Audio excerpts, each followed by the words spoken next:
बिस्मिल्लाहिर्रहमानिर्रहीम। अस्सलाम वालेकुम, मैं सरवत वलीम हूँ और आप लोग मेरा यूट्यूब चैनल इस वक्त वॉच कर रहे हैं। चैनल को सब्सक्राइब करें, वीडियो पसंद आए तो इसे लाइक करें और कमेंट ज़रूर कीजिएगा। सुप्रीम कोर्ट ऑफ पाकिस्तान में पाकिस्तान तहरीक इंसाफ के इस्तीफ़ों के मामले पर जो प्रोसीडिंग हुई वो बड़ी इंपॉर्टेंट की हामिल है, क्योंकि इसमें चीफ जस्टिस ऑफ पाकिस्तान की बड़ी अहम ऑब्जर्वेशन मौजूद हैं, जिसमें उन्होंने पाकिस्तान तहरीक इंसाफ से ये कहा कि आपको पार्लियामेंट के अंदर जाना चाहिए, अपना रोल प्ले करना चाहिए जब तक सूरत हाल आम इंतखाबात की तरफ नहीं चली जाती है। मगर इसके ऊपर फवाद चौधरी साहब, जो कि पाकिस्तान तहरीक इंसाफ के बड़े सीनियर रहनुमा तस्वुर किए जाते हैं, उन्होंने इस ऑब्जर्वेशन को बड़ा सख्त रिमार्क्स के साथ मीडिया के सामने कोट किया है। उनका कहना है कि चीफ जस्टिस की ये ऑब्जर्वेशन आइन से मुतसादिम है। अब यहाँ पर कुछ अहम मामलात हैं जिनको देखने की कानूनी लिहाज से ज़रूरत है। इस्लामाबाद हाई कोर्ट ऑलरेडी इस बात के ऊपर अपना एक तफसीली फैसला जारी कर चुकी है, जिसमें यह वाज़ेह किया गया है कि स्पीकर के इख्तियारात को चैलेंज नहीं किया जा सकता। जिस तरह से राजा परवेज़ अशरफ साहब मरहलावार तहरीक इंसाफ के इस्तीफ़ों को एक्सेप्ट कर रहे हैं या उनको कबूल कर रहे हैं। इस्तीफ़ों का ऑप्शन हमेशा यही रहा है और इस्तीफ़ों को इसी सूरत में कबूल किया जाता है कि किस तरह से एक आम आदमी ने ख़ुद अपने हाथ से उस इस्तीफ़े को लिखा, सिग्नेचर्स उसके ऊपर किया और ख़ुद ज़ाती हैसियत में पेश होकर उसकी तस्दीक भी की कि आया उसने ये इस्तीफ़ा ज़ाती तौर पर दिया है या किसी जबर के नतीजे में दिया है। ये एक अहम मामला और एक अहम नुक्ता था। चीफ जस्टिस ऑफ पाकिस्तान ने इसी तरफ इशारा किया और बताया कि इस्लामाबाद हाई कोर्ट का एक तफसीली फ़ैसला इसके ऊपर सामने आ चुका है। एक तरफ मुअज़्ज़ज़ अदलिया के सामने इस्लामाबाद हाई कोर्ट का ये फ़ैसला है कि स्पीकर के इख्तियारात को चैलेंज नहीं किया जा सकता, मगर दूसरी तरफ अब ये देखना है कि तहरीक इंसाफ के पास कौन सी ऐसी ठोस दलील है जिसके साथ वो नेक्स्ट हियरिंग के अंदर पेश होंगे और ये साबित करेंगे कि मुअज़्ज़ज़ अदलिया इस केस को दोबारा से सुने और ये एक्सेप्ट करे कि पाकिस्तान तहरीक इंसाफ के 123 इस्तीफ़ों को फिल फौर तौर पर मंजूर किया जाए। 123 इस्तीफ़ों का मामला है। हमारे सामने मुल्क की मौशी सूरत हाल और जो ज़मीनी हक़ाइक़ हैं वो हमारे सामने हैं।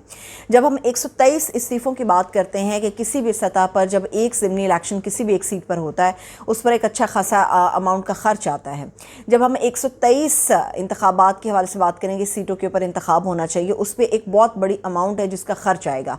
सवाल यह है कि क्या पाकिस्तान के अंदर जो इस वक्त आफत की सूरत हाल है सैलाब की वजह से, क्या पाकिस्तान की इकॉनमी इस चीज़ की मुतहम्मिल है कि फ़ौरी तौर पे 123 एक बहुत बड़ा नंबर है ये जिसके ऊपर ज़मीनी इंतखाब होना चाहिए। और डेफिनेटली अगर इन इस्तीफ़ों को एक्सेप्ट कर लिया जाता है तो इसके नतीजे में ज़मीनी इंतखाब तभी होगा जब आम इंतखाबात की तरफ सूरत हाल बढ़ रही होगी। आम इंतखाबात से पहले ज़मीनी इंतखाब होगा, उस पर एक बड़ी अमाउंट का ख़र्च होगा, उसके बाद फिर आम इंतखाबात की सूरत हाल होगी। अब ये भी देखना है कि बहुत बड़ी तादाद में जब इन हलकों से सीटें फ्री होंगी, दोबारा से इंतखाब लड़ा जाएगा, क्या पाकिस्तान का जो आधे से ज़्यादा हिस्सा बुरी तरह से डूब चुका है, क्या वहाँ के लोग निकलेंगे, क्या वहाँ के लोग आएंगे, अपना वोट कास्ट करेंगे? अब ये भी देखना ज़रूरी है। फवाद चौधरी साहब ने जो अपने बड़े सख्त रिमार्क्स दिए, उन्होंने कहा है कि चीफ जस्टिस ऑफ पाकिस्तान ने जो ऑब्जर्वेशंस दी हैं वो आइन से मुतसादिम हैं। उनका ये कहना है कि पाकिस्तान को रिजीम चेंज के नतीजे में अरबों यानी कि $5 अरब के करीब जो है वो नुकसान का सामना करना पड़ा, क्योंकि चीफ जस्टिस ऑफ पाकिस्तान ने कहा कि क्या आप लोग जानते हैं कि इतनी बड़ी अमाउंट का ख़र्च आएगा? क्या हमारा मुल्क या हमारी इकानमी इस चीज़ की मुतहम्मिल है कि अभी इस किस्म के अखराजात किए जाएँ? तो बेहतर यही है कि आप चंद महीने यानी कि 5 साल की आपकी आइनी मुद्दत थी, अभी जितना वक्त बाकी रह गया उसको पार्लियामेंट के अंदर जाके आप लोग पूरा कर लें, इसमें कोई हर्ज नहीं है। एक तरफ चेयरमैन तहरीक इंसाफ इमरान खान साहब ने ये बात की थी कि पाकिस्तान के अंदर जो सूरत हाल इस वक्त चल रही है, स्टेबिलिटी नहीं है, अदम इस्तेहकाम है, और इस्तेहकाम के लिए अगर एक अहम तकर्री जो कि नवंबर के अंदर होने जा रही है, हम उसे चंद महीनों के लिए एक्सीड कर सकते हैं, चंद महीनों के लिए उसको बढ़ाया जा सकता है, मगर उसे परमानेंट नहीं बढ़ाया जा सकता। उन्होंने तौसीह की बात नहीं की, मगर मुल्की मुफाद की नज़र में चंद महीने के अंदर इस अहम तकर्री को रोका जा सकता है और मौजूदा जो लोग भी शामिल हैं वो इसके साथ आगे चंद महीने चल सकते हैं। जब चेयरमैन तहरीक इंसाफ इमरान खान साहब मुल्की मुफाद के लिए बात कर सकते हैं, तो पाकिस्तान के चीफ जस्टिस ऑफ पाकिस्तान हो या एक आम आदमी जो अपने मसाइल की वजह से परेशान है, वो यही बात करेगा कि जब आप एक तरफ ये तजवीज़ दे रहे हैं कि इस अहम तकर्री को चंद महीनों के लिए रोका जा सकता है मुल्की मुफाद में, तो मुल्की मुफाद में तहरीक इंसाफ खुद पार्लियामेंट के अंदर चंद महीने क्यों नहीं गुजार सकती? ये बड़ा अहम नुक्ता है और देखना ये कि क्या तहरीक इंसाफ इसके ऊपर कोई लाहे अमल अपना देती है या नहीं देती है। दूसरी तरफ हम ये देख रहे हैं तसादुम का ख़तरा है, खूनी तसादुम का ख़तरा है। मैं खूनी तसादुम इसको इसलिए कह रही हूँ क्योंकि पहले इमरान खान साहब या तहरीक इंसाफ की बात कर रही थी کہ ہم پرامن طور پہ احتجاج کرنا چاہتے ہیں اور پرامن احتجاج ہی ہوگا، اس لیے ہمارے راستے میں رکاوٹیں کھڑی نہ کی جائیں۔ مگر اب عمران خان صاحب یہ بات کر رہے ہیں کہ میں اسلام آباد آؤں گا بھی اور وزیر داخلہ رانا ثناء اللہ کو چھپنے کے لیے جگہ نہیں ملے گی، میرا وعدہ ہے کہ تم چھپ نہیں سکو گے، اس بار میں پوری تیاری کے ساتھ آؤں گا۔ مگر رانا ثناء اللہ صاحب بھی یہ بات کر چکے ہیں کہ آئیے آپ اسلام آباد آنے کا اپنا ایک دفعہ شوق پورا کر لیجئے، کیونکہ ابھی تو آپ تیاری کر رہے ہیں، پاکستان کی گورنمنٹ، اس وقت وفاقی گورنمنٹ مکمل طور پر تیار ہے کہ آپ لوگوں سے کس طرح سے نبردآزمہ ہوا جائے گا یا کس طرح سے نمٹا جائے گا۔ اسی لیے میں کہہ رہی ہوں کہ صورتحال 25 مئی سے کہیں زیادہ خطرناک ہو جائے گی۔ پاکستان کے اندر اسلام آباد کی جو صورتحال ہے وہ خونی تصادم کی طرف بڑھ رہی ہے۔ ایک طرف ہم اپنی اکانومی کی بات کرتے ہیں، ہمیں یاد رکھنا چاہیے کہ یہ سیاسی لڑائی ہے، یہ سیاسی رسہ کشی ہے جس کے اندر سراسر نقصان ریاست کا ہے، سراسر نقصان عام عوام کا ہے۔ عام عوام کی بات ہم سب کر رہے ہیں۔ عمران خان صاحب عام عوام کے لیے حقیقی آزادی کا نعرہ لگا رہے ہیں۔ کیا حقیقی آزادی کی وضاحت کرنے کی ضرورت نہیں؟ یہ کون سی حقیقی آزادی ہے؟ کیا بے روزگاروں کو روزگار ملے گا؟ کیا معیشت بہتر ہو جائے گی؟ کیا پاکستان کے اندر استحکام آ جائے گا؟ کیا پاکستان ترقی کرے گا؟ کیا ہم قرضوں کے جال سے، اس بوجھ سے نکل جائیں گے؟ یہ حقیقی آزادی عمران خان صاحب کو یہ واضح کرنا ہوگا۔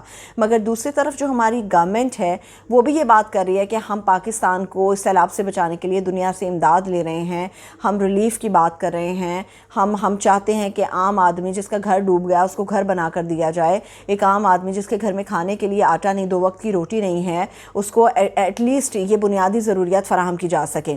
ایک طرف موجودہ گورنمنٹ عمران خان صاحب پہ یہ الزام لگاتی ہے کہ اب پاکستان کو سری لنکا کی صورتحال کی طرف زبردستی دھکیلنا چاہتے ہیں اپنے ان احتجاج کی کاز کی وجہ سے۔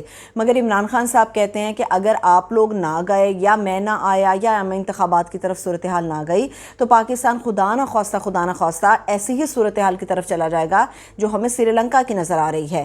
سری لنکا کی صورتحال سے بچانے کے لیے دونوں طرف سے دعوے ہیں، مگر اصل ذمہ داری کس پر عائد ہوتی ہے یہ کوئی جاننا نہیں چاہتا۔ سیاسی رسہ کشی کے اندر صرف عام آدمی سفر کر رہا ہے، ریاست پاکستان سفر کر رہی ہے۔ ہمیں یاد رکھنا چاہیے کہ پاکستان کے اندر جب آئین اور قانون کی جنگ کی ہم بات کرتے ہیں، جب پاکستان کے اندر ہم سیاسی استحکام کی بات کرتے ہیں تو یہ تمام چیزیں ہر طرح سے پاکستان کی اکانومی سے لنک کرتی ہیں، کیونکہ اکانومی ہماری بہتر ہوگی تو عدم استحکام کی صورتحال ختم ہوگی، پاکستان کے اندر استحکام آئے گا۔ ہم یہاں پر انتقام کی سیاست کر رہے ہیں۔ ہمارا المیہ یہ ہے کہ پاکستان کے اندر جو اس وقت سیاست ہو رہی ہے وہ ساری اس معاملے پر ہو رہی ہے، اس اہم تقرری میں کون اپنا رول پلے کرے گا، میرٹ پر کون سی جماعت فیصلے کر رہی ہے، کون سی جماعت فیصلے نہیں کر رہی، عوام کی مقبولیت، کس لیڈر کی مقبولیت ہے عوام کے اندر، عوام کا جو ایک زیادہ جھکاؤ ہے وہ کون سی سیاسی جماعت کی طرف سے۔ مگر ہم یہ سوچنے کے لیے یا اس پر بات کرنے کے لیے تیار ہی نہیں ہے کہ پاکستان کی عوام سفر کر رہی ہے۔ ہماری 50 سے 60% فصلیں مکمل طور پہ تباہ ہو گئیں، آدھے سے زیادہ پاکستان اس وقت پانی کے اندر ڈوبا ہوا ہے، مگر کوئی بھی جماعت اس کے اوپر توجہ دینے کی بجائے صرف اپنی سیاسی رسہ کشی کے اندر مصروف ہے۔ تو ہمیں اپنے حصے کی ذمہ داری اٹھانی ہوگی، کیونکہ یہ تمام ذمہ داری کسی نہ کسی حد تک ہمارے تمام لیڈروں کے اوپر ہے، ہماری تمام سیاسی جماعتوں کے اوپر ہے کہ وہ پاکستان کی عوام کے لیے ریلیف فراہم کریں، پاکستان کی عوام کے لیے کام کریں۔ اب دیکھنا یہ ہے کہ احتجاج پرامن ہوتا ہے یا نہیں ہوتا، صورتحال عام انتخاب کی طرف جاتی ہے یا نہیں جاتی۔ اب دیکھنا یہ ہے کہ عام آدمی کو کتنا ریلیف ملتا ہے، کیا وہ خان صاحب کی اسٹریٹجی سے ریلیف ملے گا یا پھر موجودہ گورنمنٹ عوام کی ریلیف کے لیے کوئی کام کرے گی۔ اپنا خیال رکھیے، خدا حافظ۔